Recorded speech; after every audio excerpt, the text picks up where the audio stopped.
No Eid is complete without meeting friends. আর ফ্রেন্ডদের সাথে দেখা না করলে কি ঈদ কমপ্লিট হবে?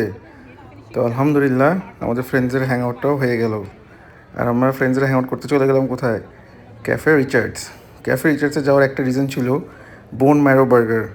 অনেক নাম শুনছি এটার, সবাই অনেক রিকমেন্ড করতেছিল। স্পেশালি বার্গার খাওয়ার খুব খুব খুব ক্রেভিং হচ্ছিল গত 2 মাস ধরে। কার গানটা দেখি?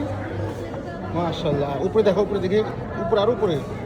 হ্যাঁ, উপর থেকে শুরু করে এই যে এখন দেখা যাচ্ছে রাই 1 2 3 4 5 6 7টা ফোঁটা তো এখানেই।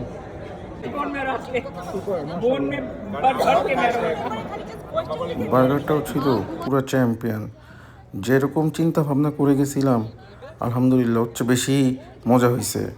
মানে মনটা পুরো শান্তি হয়ে গেছে। Bone marrow burger highly recommended if are going to cafe Richards. আমরা এছাড়াও উই হ্যাড পিজাস। পিজাটাও ভালো ছিল। কেন জানি সবসময় আমাদের খাওয়া এসে পড়ে, বাট নাটু ডার্লিংয়ের খাওয়া আসে না।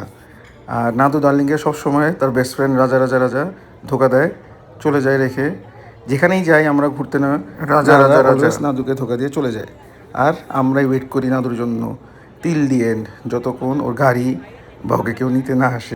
আলহামদুলিল্লাহ একটা চ্যাম্পিয়ন হ্যাং আউট হয়ে গেল ঈদ সেলিব্রেশন।